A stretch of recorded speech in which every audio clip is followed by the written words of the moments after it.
sanlibutan na dapat pagningning upang sila'y magabayan. Kadiliman ng kapaligiran, ang munting ilawan ay dapat na mapagmasdan. Pagningin mo ang iyong ilawan upang kadilim ay lumisan. Maging gabay ka ng buong sanlibutan. Akayin mo ang mga taong nasa karimlan. Huwag ka sanang panghinaan at huwag mong hayaan ilawan mo'y maparang munting ilawan.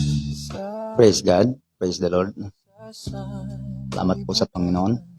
Sa mapagpalang gabi po sa ating lahat. Ang kapayapaan po ay sumainyo sa gabi pong ito. Umasa po tayo na muli ay makapaghayag ng salita ng katotohanan sa makatuwid bagay ang banal na salita ng Diyos. Ito po ay ang ating programang live na pagbubulay ng salita ng Panginoon. At harinawa, tulungan tayo ng Panginoon na patuloy na makapaghayag ito po sa ating live sapagkat napakahina po ng signal. Maraming pagkakataon na tayo po inaantala dahil po sa ganyang problema natin. So, sa inyo pong lahat diyan, sa lahat po ng nakikinig, ay sakapin po natin na lagi nating maunawaan ang mga bagay na ating mapapag-aralan o ating matatalakay. At sa mga kapatid natin, God bless po, kalakasan po sa Panginoon sa inyong lahat. At harinawa kayo po ay gabayan at tulungan ng Panginoon na magawa ang kanyang banal na kaluban. Tayong lahat, tulungan tayo ng Panginoon. So, salamat sa Diyos at ngayon po ay samahan niyo po ako sa ating patuloy na pagtatalakay ng kanyang mga salita. Nakaraan po ng Friday, kung di ako nagkakamali. Kailan ba tayo huling nag-live? Friday po, ano? Tinalakay natin yung tungkol po sa pagkain ng dugo, kung di ako nagkakamali. Dahil po ay marami po na nagbibigay ng sariling paliwanag pagdating po sa ganitong usapin.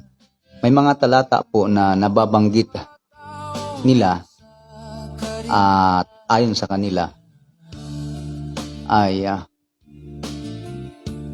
yun daw po ay isang patunay para sa kanila na pwede nang kainin or ipinahihintulot na ang pagkain ng dugo. So, alam niyo po mga minamahal, hindi lang po yan sa dugo. Marami pong usapin pagdating sa pagkain. Pero ang pinupunto natin dito, yung dugo. Dahil madalas ito naman po yung laman po ng kaisipan ng ibang tao pagdating sa pagkain ay sinasabi nilang yun daw ay dugo. Yon. Tayo po ay kailangan na maging doble ang ating pag-iingat, lalo na sa mga aral na ating napapakinggan. Dahil pag hindi po natin binubulay ng gusto, yung ating po mga ginagamit na talata, malamang ay mauwi po sa pagkalihis o isang tinatawag na maling paggamit ng talata para patunayan yung isang aral na itinuturo na ito po ay tama. Katulad na lang halimbawa dito po sa aklat ng Marcos. Dito po sa aklat ng Marcos, ito po ay nabanggit natin o nakaraang pagtatalakay. Ano po? Ang sabi po rito sa 7 talata po ay 1. At nakisama sa kanila ang mga Fariseo at ilan sa mga eskriba na nagsisipanggaling sa Jerusalem at kanilang nangakita ang ilan sa kaniyang mga alagad na nagsisikain ng kanilang tinapay ng mga kamay na marurumi. Sa makatuwid bagay, mga kamay na hindi hinugasan. Sapagkat ang mga Fariseo at ang lahat ng mga Hudyo ay hindi nagsisikain, kundi muna mga guhugas na maingat ng mga kamay na pinanghahawakan ang mga salit-saling sabi ng matatanda. Ayan. Tingnan niyo po. Ito po ay salit-saling sabi ng mga matatanda. Hindi po ito, mga kababayan, yung tungkol dun sa utos. Salit-saling sabi ng mga matatanda.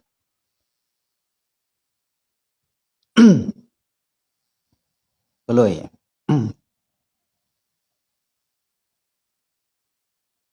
At kung nagsisipanggaling sila sa pamilihan, kung hindi muna mga guhugas, ay hindi sila nagsisikain. At may iba pang maraming bagay na kanilang minana upang ganapin, gaya ng mga paghuhugas ng mga inuman at ng mga saro at ng mga inuming tanso. At siya tinanong ng mga Fariseo at ng mga eskriba, bakit ang iyong mga alagad ay hindi nagsisilakad ng ayon sa saling sabi ng matatanda, kundi nagsisikain sila ng kanilang tinapay ng mga kamay na karumal-dumal. At sinabi niya sa kanila, mabuti ang pagkahula ni Isaias tungkol sa inyong mga mapagpaimbabaw ayon sa nasusulat. Ang bayang ito'y iginagalang ako ng kanilang mga labi, datapwat. Ang kanilang puso ay malayo sa akin. Datapwat walang kabuluhan ang pagsamba nila sa akin na nagtuturo ng kanilang pinakaaral ng mga utos ng mga tao. Ayan. Utos ng mga tao. Nilisan ninyo ang utos ng Diyos at inyong pinanghahawakan ang salit-saling sabi ng mga tao. At sinabi niya sa kanila, tutong itinakwil ninyo ang utos ng Diyos upang mga ganap ninyo ang inyong mga salit-saling sabi. Sapagkat sinabi ni Moises, igalang mo ang iyong ama at ang iyong ina, at ang manungayaw sa ama o sa ina ay mamatay siyang walang pagsala. Datapwat, sinasabi ninyo, kung sabihin ng isang tao sa kanyang ama o sa kanyang ina, yaong mangyayaring pakinabang mo sa akin ay kurban. Sa makatuwid bagay, hain sa Diyos. Hindi na niyo siya pinababayaang gumawa ng anumang ukol sa kanyang ama o sa kanyang ina, na niwawalang kabuluhan ang salita ng Diyos ng inyong salit-saling sabi na inyong itinuro.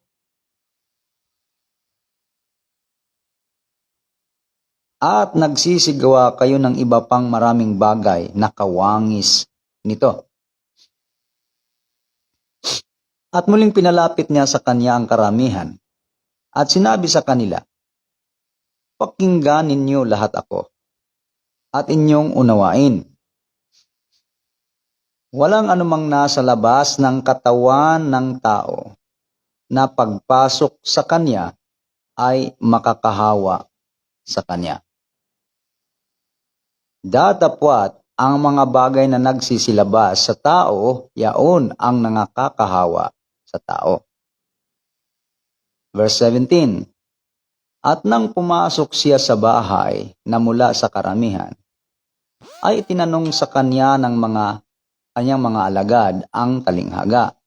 At sinabi niya sa kanila, kayo baga naman ay wala ring pag-iisip. Hindi pa baga ninyo nalalaman na anumang nasa labas na pumapasok sa tao ay hindi nakakahawa sa kanya, sapagkat hindi pumapasok sa kanyang puso, kundi sa kanyang tiyan, at lumalabas sa dakong daanan ng dumi.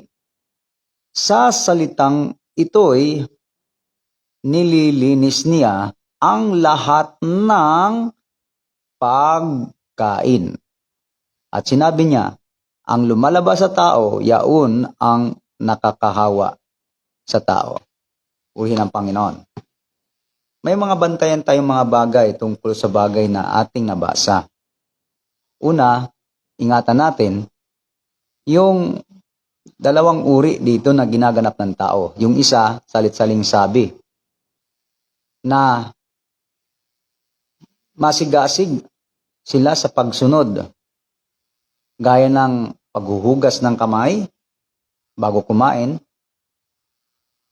at yung galing sa pamilihan na hindi mo na sila kakain nang hindi makapaghugas ng kanilang kamay na maingat. Tapos, ito po yung utos o salit-saling sabi ng mga tao. Hindi po ito sa kautusan. Ano po? Tapos, sa pangalawa, yung binanggit dito na nakakahawa. Ano po? Dahil malinaw na sinabi ng Panginoon na yung po kasing nakakahawa sa puso, hindi yung pumapasok, kundi yung nanggagaling sa puso. Dahil yung nanggagaling sa puso, yun ang lumalabas sa ating kaisipan, masamang pag-iisip. Ano binanggit doon sa isa? Kaya ang binanggit dito, yung makapagparumi sa kanyang puso. Ano po? Dahil ang pinag-usapan dito, yung pumasok sa katawan na kinain ng tao na marumi. Kumbaga, ito po ba ay makakahawa sa tao para ang tao ay maging marumi ang puso? Sa makatuwid ay maging masama ang puso. Kung marumi ba ang kakainin ng tao, nahahawa ba ang puso? At naging marumi rin ang puso o maging masama rin sa harapan ng Diyos? Hindi. Maliwanag ang sinabi nating Panginoon na sinasabi niya, pansinin niyo mabuti, mga kababayan, dahil ito naman ay hindi lingid po sa mga nakakabasa na ang simula't simula ay tungkol sa marumi na pumapasok. Gaya ng ginawa ng mga alagad, sila'y kumain nang hindi muna naghugas ng mga kamay. Ngunit, ang sabi nga ng Panginoon, walang anumang nasa labas ng katawan ng tao na pagpasok sa kanya ay makakahawa sa kanya. At kung inyong pansinin dito sa huling, binasa natin na mayroong word na talatang 19, sa salitang ito'y nililinis niya ang lahat ng pagkain. So, pangatlo, tumutukoy ito sa pagkain na marumi o nadumihan. Maliwanag po na ang pagkain marumi, hindi po ito usaping tungkol sa pagkain ng dugo, kundi sa maruming kinakain. Dahil sa Biblia naman, ang pagkain ng ang dugo naman kasi ay hindi naman yun ang binabanggit sa Bibliang marumi. Kaya hindi kasali dito ang dugo. Dahil kung dugo ang nakakain, bakit makapagpaparumi sa tao? kung dugo ang kinakain, yamang hindi naman binanggit sa Biblia, nang sabi doon ay ang dugo ay buhay. Hindi naman sinasabing ito'y maruming pagkain. Nakukuha niyo po mga kababayan? Hindi po ang dugo maruming pagkain, kundi ang dugo, buhay, siyang buhay. Mga kababayan, ayon sa binasa natin sa nakaraan, siyang buhay. So hindi ito tumutukoy sa dugo dahil ang tinutukoy dito ay marumi. Ang tanong ko sa inyo, saan mababasa sa Biblia? Sa Biblia, na kaya hindi pinakakain ang dugo dahil marumi. Doon sa Biblia ha, ang sinasabi ko. Sa Biblia, kundi ang dugo ay hindi pinakakain, ipinagbawal niyan, pinaiilag sa bagong tipan, hindi dahil sa dahilan ng tao na akala nila, ito yung nakalagay sa aklat ng Marcos tungkol sa maruming pagkain. Ano po? Tungkol sa maruming kinakain ng tao. Ba't naman makakahawa ang dugo? Kung ang dugo ay marumi. Kung yun ang pagkakilala nila doon sa dugo. Ano po? Ang pinag-usapan natin batay sa Biblia, kung ano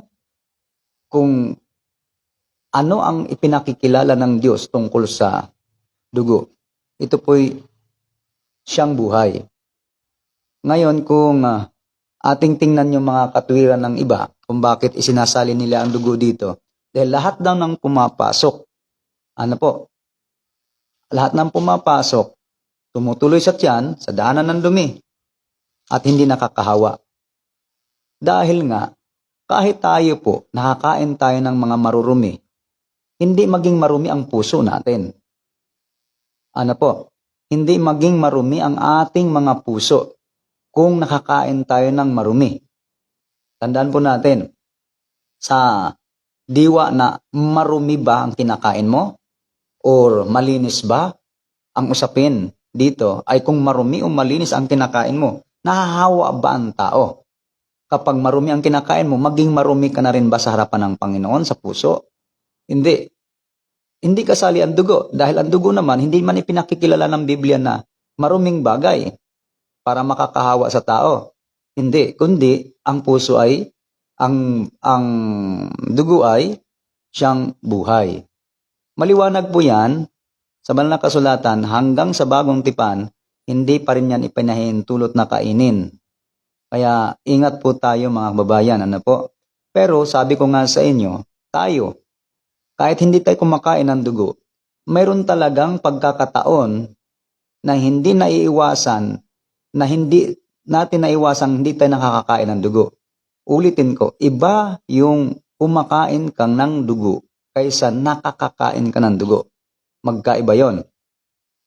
Kaya nililiwanag ko po yan sa inyo para po sa ating mga nalilito doon sa mga pagkaunawa nila doon sa talata ng Marcos. Iniisip nila na yun ay tungkol sa dugo dahil nakakain ng dugo. Ang dugo po, kahit nakakain ng tao, hindi pa rin niya itinuturing na maruming bagay sa Biblia. Ano po? Kundi ang tinutukoy na marumi na makapagpapahawa na sinasabi ng iniisip na makakahawa, ay marumi nga, kaya naghuhugas ang tao. Iniisip para maging malinis. Ano po? Isipin niyo po. Ibig sabihin, tumutukoy ito sa marumi na kinakain. Ang kinakain mo ba, malinis ba yan o marumi? Yan ba'y nakakahawa sa tao? Hindi. Kung marumi ang kinakain mo, hindi ibig sabihin maging marumi ka na rin sa harapan ng Diyos. Dahil hindi naman nga daw sabi nakakahawa doon sa puso, kundi yung lumalabas. Maliwanag ng sinasabi doon sa salitang ito'y nililinis niya. Ano po? Nililinis niya. Alin? Yung dugo? Saan mo lilinisin ang dugo? Hindi kasamang dugo doon. Ang sinasabi doon, mga minamahal, sa salitang ito'y nililinis niya ang lahat ng pagkain. Kaya kung kumakain kang hindi naghugas, halimbawa tayo kung minsan, ano po, mayroon tayong mga nakukutingting, may mga grasa-grasa yung mga kamay natin, kaya hindi tayo nakakapaghugas. maraming tao na medyo maselan, ano po, na talagang hindi kakain hanggat hindi muna naghugas ng kamay. Dahil sa maraming iniisip ng tao na baka ito ay kung anong mga pangit na naging resulta sa ating pagkatao. Pero malinaw na sabi ng Panginoon, yung marumi na kinakain o nadumihan na pagkain dahil sa hindi naghugas ng kamay, hindi ito nakakahawa sa puso na maging marumi na rin ang puso mo. Alin po nakakahawa kundi ang lumalabas? Dahil sa talatang 21, sapagkat mula sa loob, mula sa puso ng mga tao, lumalabas ang masasamang pag-iisip, ang mga pakikiapid, ang mga pagnanakaw, ang mga pagpatay sa kapwa-tao, ang mga pangangalunya, ang mga kasakiman, ang mga kasamaan, ang pandaraya, ang kalibugan, ang matang masama, ang kapusungan, ang kapalaluan, ang kamangmangan, ang lahat ng masasamang bagay na ito sa loob nagsisipang galing at nangakakahawa sa tao. Puri sa pangalan ng Panginoon. Dito'y maliwanag, ito yung nakakahawa sa tao. Ano po? Yung mismong puso na pagmumulan ng masasamang bagay. Hindi yung dahil sa kinakain mo, kung ano yung dumi na kinakain mo. Kaya kung tayo po'y kumakain, hindi ibig sabihin na dahil hindi ka nakapaghugas ng kamay, ay maging masamang tao ka na. Masama na ang puso mo, nahahawa na ang puso mo. Kita nyo po, mga minamahal, maraming ang mga tao, ingat na ingat sa kanyang pagkain. Hindi siya kumakain ng hindi mo naghugas ng kamay. Pero kung kumakain naman ng lason, ano po? Kung kumakain naman ng lason ng mga pagkain, tulad ng mga nakakasira talaga, tulad halimbawa ng sugar, di ba? Yung maano ng mga inuming mga pangpalakas, tulad ng mga energy drink, at marami pa, tulad ng mga soft drinks na hindi nakakabuti, tulad ng sigarilyo, tulad halimbawa ng mga marami pa po yan. Kita nyo naman. Pero pag kumakain ang mga tao, naghuhugas muna ng kamay. Kita nyo, kapaimbabawan po ang mga tawag sa ganyan. Naghuhugas nga ng kamay, mga minamahal, pero mas matindi pa yung ipinapasok sa katawan na talaga pong nakakasama. Amen? Nakakasama. Makikita natin na lalo pang nasisira ang katawan. Although bawal sirain sa mata ng Diyos ang ang templo ng Diyos, ang ating katawan. Pero kung pag-uusap, mga minamahal, na yung pagkain, kasi kung sasabihin natin, hindi lahat ng pumapasok sa tiyan, hindi nakakahawa sa tao. Ano po? Hindi daw nakakahawa sa tao. Paano yan, mga minamahal? Kung hindi specific ang tinutukoy dyan, lahat na pumapasok, ano po? Lahat ng pumapasok, hindi nakakahawa sa puso. Sigurado ba kayo, mga minamahal? Kung yan ay general na pagkabanggit, kasama na ang dugo dyan, di ibig sabihin, ang dugo pala kabilang sa mga maruming bagay. Diba? Na kailangan, pag kinain mo siya, walang effect sa puso ng tao, hindi maging marumi ang tao. Kasi kabilang ang puso sa maruming bagay. Kung isasalin nila ang dugo. Ano po? Pero, maliwanag naman sa Biblia na ang dugo, hindi kasama sa maruming bagay na binabanggit na pagkain, kundi ang dugo siyang buhay.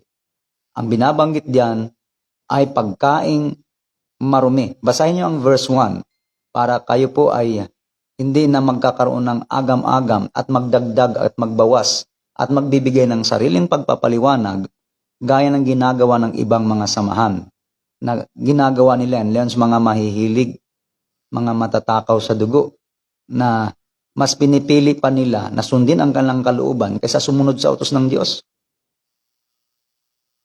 Ano po? Utos ng Diyos eh.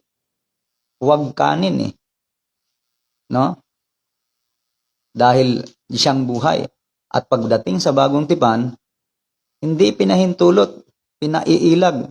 O, kung kami, sa aming sarili, kung ipinaglalaban namin ang pagsunod sa utos ng Diyos, bakit yung iba, ang ipinagpipilit nila ay yung kanilang sariling kagustuhan na makasunod ang hilig ng laman? Sino ngayon yung nag-iibig sumunod sa kalooban ng Diyos? Yung kami na nais lamang namin na tuparin at sundin ang ipinag-uutos ng Diyos, o sila na ang ibig lamang nila ay masunod yung sarili nilang mga hilig sa laman? O, di ba? Sila yung kumbaga, sila yung mga tao na ang ipinipilit nila ay sundin yung sarili nila. Pero kami, ang ipinipilit namin, ang masunod ang kalooban ng Diyos. Amen? Yun ang layon ng pag-aaral at paghahayag dito sa ating tinalakay tungkol po sa pagkain ng dugo. Dahil wala kayong mababasa na ipinahihintulot na yan maging sa bagong tipan. Pangalawa, wala kayong mababasa na ang dugo ay pagkain. Pangalawa, At wala kayong mababasa, pangatlo, na si Pablo ay nagturo o naghikayat sa kanino mang tao, na pwede nang kainin ang dugo. Maliwanag po yan, mga kababayan. At sana marunong tayo umunawa ng kalooban ng Diyos, hindi yung ating mga sariling kalooban. Nasa sa inyo po yan, malaya naman po kung gusto nyo talaga, nasa sa inyo po yan, kahit araw-arawin nyo pong kainin yan, nasa sa inyo po yan. Pero ang tanong, saan nakalagay sa Biblia na ipinahintulot na kumain, na sinasabing ipinahintulot na pwede nang kainin ng dugo? Saan nakalagay? Kaya mga minamahal, kahit anong basa po ninyo, kahit gamitin niyo po yung Roma 14, gamitin niyo po yung aklat ng unang Korinto 15, kabanatang 15, kahit gamitin niyo ang aklat ng Marcos 7, kahit saang talata, kahit saang talata sa Biblia, wala kayong mababasa gaya ng inyong paniniwala na ipinahintulot na maging si Kristo na kainin ang dugo ng hayop. Wala kayong mababasa. Kahit nasa labas pa o kahit nasaan pong parte ng Biblia, mga minamahal. At yung isa pang binasa nila, yung Roma, ito po nalulungkot lang po tayo sa mga nagbabasa kasi napapansin ko, gumagawa talaga sila ng paraan para masunod yung gusto nila. At yun daw, tama daw sila sa ganong paliwanag. Tingnan natin kung tama sila. Basahin natin ang aklat ng Roma 14. Dito raw ay kasali na naman daw ang dugo. Ganito ang sabi sa talatang 1. Babasahin ko muna ang talatang 1. Datapwat ang mahina sa pananampalataya ay tanggapin ninyo. Alin daw? Ang mahina sa pananampalataya. Hindi upang pagtalunan ang kanyang pag-alinlangan. May tao. Alam nyo kung ako pilosopo dito, gagamitin ko yung pamimilosopo, mga kababayan. Ewan ko lang, Kaya lang, nag-aaral tayo eh. May tao na may pananampalataya na makakain ang lahat ng mga bagay. Kita nyo? Kayo ba, naiintindihan nyo ba yung salita? Lahat ng mga bagay? Yan ba ay general or may specific binabanggit dyan?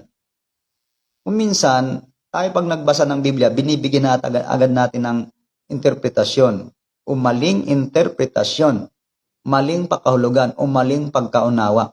Ayan, Brad. Pag ikaw, may tao talaga na kayang kainin lahat ng mga bagay, sigurado ka? Yun lang ang tanong ko. Ito ang tanong ko sa kanila. May tao daw, kung hindi lang unawain na mabuti ito, may tao daw na may pananampalataya na makakain ang lahat ng mga bagay.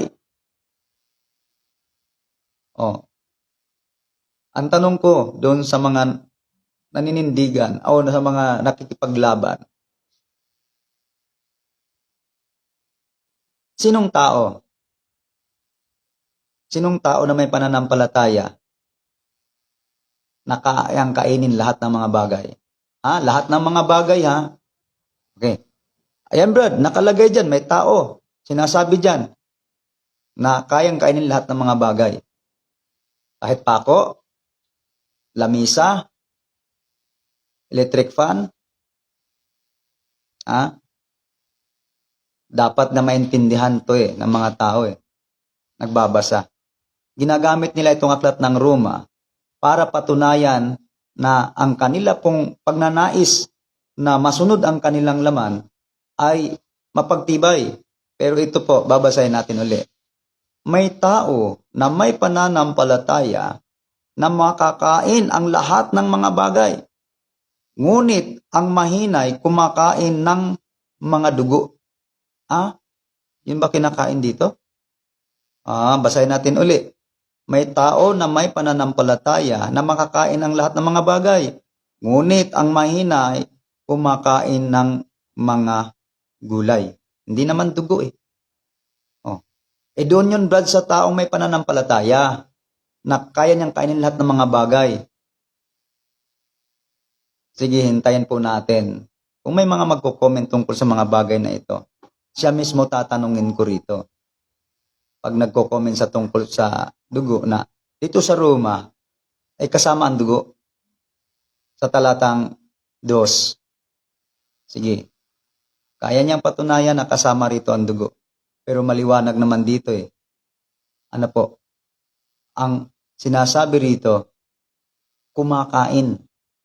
Dito po ito po yung may pananampalataya. Kung may pananampalataya ka, lalong-lalo mo nang hindi susuwayin ang utos ng Diyos. Naniniwala po ako. Tingnan niyo mga minamahal, kapag ikaw ay totoong may pananampalataya sa Panginoon at sa salita ng Panginoon, lalo kung ikaw po'y hintil, tapos sumampalataya ka sa Panginoon, nagbalik loob ka sa Panginoon, may pananampalataya ka na lalong hindi mo kakainin ng dugo. Ano ang tinutukoy dito ni Pablo? Kaya yan, mag-iisip po ang mga nagbabasa dyan. Huwag niyong gamitin yung mga talata para lang masunod natin yung ating laman. Ako nga, hilig na hilig ko po yung pagkain ng dugo noon, nung hindi ko pa nabasa ang Biblia. Pero salamat sa Diyos, ay doon ko na unawaan ng mga bagay na ayaw ng Diyos at gusto ng Diyos. At ako gusto ko lang naman ay ang masunod ang kanyang mga utos. At hindi para sundin yung gusto ko. Kahit naman lahat po tayo, malaya tayong gustong gawin natin. Yung mga bagay na gawin natin, pero hindi lahat nakakabuti, sabi nga ni Pablo. At ito po mga minamahal, si Pablo pa po ba? Si Pablo pa talaga ang inyong idadahilan na si Pablo may mga salita, na may mga aral na pumapayag at pinapayagan at pinahintulutan ang mga mananampalataya na kumain ng dugo. Sige, basahin nyo sa Biblia. Saan itinuro ni Pablo? Kailan itinuro ni Pablo? Si Pablo na apostol. Kailan at saang talata itinuro ni Pablo yan? mga kababayan. Kaya mahalaga po na tayo ay, ang lagi nating intindihin, ayaw ba ng Diyos? Di ayaw rin natin. Gusto ba ng Diyos? Gusto rin natin. Hindi tayo nagdunong-dunungan dito. Hindi tayo nagbibigay ng sariling paliwanag. Ang gusto lamang natin ay, ano ba unawain natin? Kalooban ng Diyos o kalooban natin? Diba? Kalooban ng Diyos ang ating susundin. Nakalagay yan sa aklat ng Efeso. Ganito ang sabi.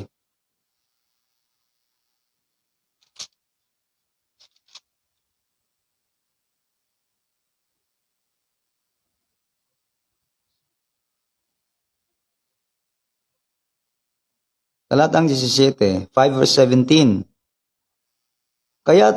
Kaya huwag kayong maging mga mangmang, kundi unawain ninyo kung ano ang kalooban ng Panginoon. Unawain daw ang kalooban ng Panginoon eh. Ngayon, balikan natin yung aklat ng Roma. Doon sa binasa natin, 14. Ituloy natin. Ito, sa talatang 3. Ang kumakain ay huwag magwalang halaga sa hindi kumakain. Tingnan nyo ha. At ang hindi kumakain ay huwag humatol sa kumakain sapagkat siya'y tinanggap ng Diyos. Yan, ipapasok na naman nila yung nasa isip nila. Dugo yan, dugo. Papasok na naman nila yung ganong argument sa dugo daw. Ang nakalagay dito, mga minamahal, ulitin natin. Ang kumakain ay huwag magwalang halaga sa hindi kumakain.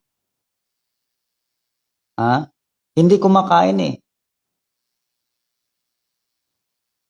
Huwag maghalaga sa hindi kumakain. Hindi nga kumakain eh. Sasabihin naman nila, pag hindi ka kumakain ng dugo, nasaan yung dugo dyan? Bakit lagi nakadugtong yung dugo? Hindi mawala-wala sa isip nila yung dugo. Ang sinasabi dyan, gulay. Pag mahina, yun lang kayang kainin. Ano po? Mahina sa pananampalataya, gulay. Pero pag may pananampalataya, anong sabi? Kayang kainin. Lahat ng mga bagay. May pananampalataya ang pinag-usapan dito, mga minamala, pupunta tayo doon sa mga mananampalataya. Sa mga nagbabalik loob, pupunta tayo. Puntahan natin ang aklat ng Gawa.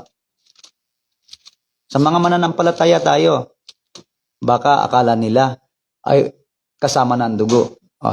Tingnan natin, sa mga mananampalataya tayo pupunta tayo sa mga mananampalataya. Hindi sa mga hindi mananampalataya muna ha. Dito sa 15, talatang 20. Kundi sumulat tayo sa kanila na sila'y magsilayo sa mga ikahahawa. Dito muna sa 19. Dahil dito yung hatol ko ay huwag nating gambalain yung mga hintil, ay nagbalik loob sa Diyos. Kundi sumulat tayo sa kanila na sila'y magsilayo sa mga ikahahawa, sa Diyos-Diyusan, at sa pakikiapid, at sa binigti, at sa dugo. Sapagkat si Moises mula ng unang panahon ay mayroon sa bawat bayan na nangangaral tungkol sa kanya. Palibhasa'y binabasa sa mga sinagoga sa bawat Sabat, nang magkagaling ng mga apostol at ng mga matatanda, pati ng buong iglesia. Buong iglesia yan. Mga minamahal, buong iglesia yan. At ang sabi rito, pati ng buong iglesia na magsihirang ng mga tao sa kanilang magkakasama at suguin sa Antioquia na kasama si Pablo. Kasama si Pablo. Sinong sumulat sa Roma? Si Pablo. Sinong sumulat sa Corinto? Si Pablo. At si Bernabe, si Judas, na tinatawag na Barsabas, at si Silas na mga nangungulo sa mga kapatid. At nagsisulat sila sa pamamagitan nila. Tingnan nyo ha. ang mga apostol at ang mga matatanda, mga kapatid sa mga kapatid. Ano po? Nananga sa mga hintil sa Antioquia at Syria at Cilicia ay bumabati, sapagkat aming nabalitaan na ang ilang nagsialis sa amin ay nangagbagabag sa inyo ng mga salita na isinisinsay ang inyong mga kaluluwa. Nasa kanila'y hindi kami nangagutos ng anuman. Tingnan nyo ha. Ay minagaling namin nang mapagkaisahan na magsihirang ng mga lalaki at suguin sila sa inyo, nakasama ng aming mga minamahal na si Bernabe at si Pablo, ng mga lalaking sa panganib ng kanilang mga buhay, alang-alang sa pangalan ng ating Panginoong Hesukristo. Kaya nga sinugo namin si Judas at si Silas na magsaysay din naman sila sa inyo ng gayon ding mga bagay sa salita ng bibig. Sapagkat minagaling ng Espiritu Santo. Tingnan niyo po ha, kung sino po ang kasama dito. Ang Espiritu Santo. At namin na huwag kayong atangan ng lalong mabigat na pasanin, maliban sa mga bagay na ito na kinakailangan. Sa inyo pala, sa iba pala, hindi ito kailangan. Hindi talaga sila nakinig sa Espiritu Santo. Ano po? Ito ang sabi, na kayo'y magsiilag sa mga bagay na inihain sa mga Diyos-Diyosan at sa dugo. At sa dugo. At sa mga binigti. At sa pakikiapid. Kung kayo'y mangilag sa mga bagay na ito, ay ikabubuti ninyo. Paalam na sa inyo. Tingnan niyo po. At alam niyo po ba, pag binatuloy niyo sa Kabanatang 16, panoorin niyo kabuuan doon, patuloy nilang ipinapahayag, ibinibigay, maging sila Pablo. Sila Pablo, ibinigay nila ang mga sulat sa mga churches, doon sa iba pang church. Ano po? Tingnan nyo. Sa Galacia, sa Phrygia, ano po? Asia, dito po sa, meron pa dito, Tiatira.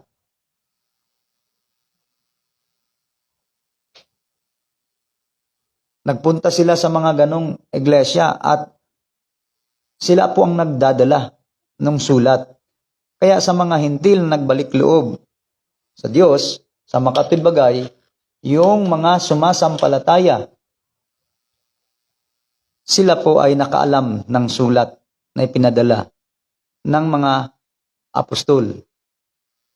Ano po, sa tulong ng Espiritu Santo, gaya ng sinasabi sa sulat, kung ano yung ilaga nila. Hindi sila nagbigay ng utos na ibang bagay, mga ibang bagay na sinasabi doon, maliban doon sa bagay na ibinigay na dinala ng mga alagad nila Pablo at Bernabe, ang ibigay at ipabasa sa mga iglesia.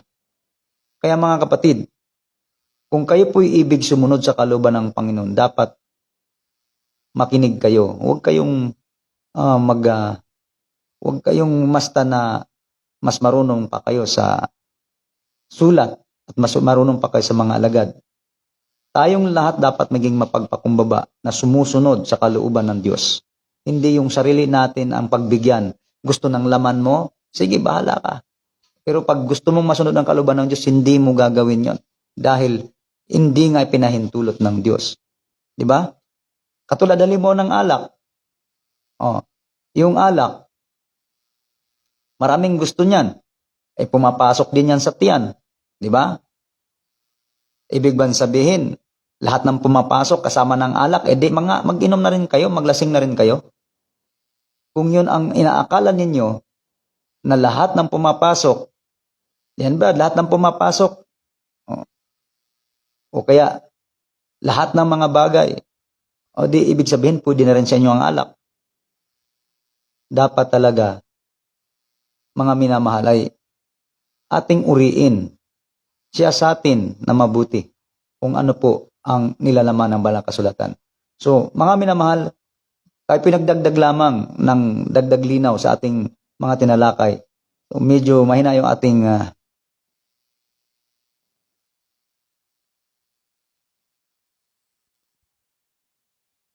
mahina yung signal natin.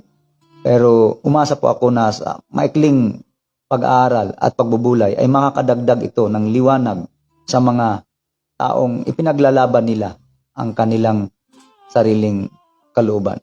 Tayo pong lahat ay magpapasalamat sa Diyos sa kanyang kabutihan, pag-iingat niya sa atin. Ingatan ka ng Diyos sa inyong pakikinig, mga minamahal, at patuloy na gabayan tayo, patuloy ng kanyang banal na Espiritu. Sa maanawa niya tayo, yun ang ating dalangin. At kayo man sa inyong pakikinig, pagpalaan kayo at ingatan ang ating Panginoon. Munting ilawan ay dapat na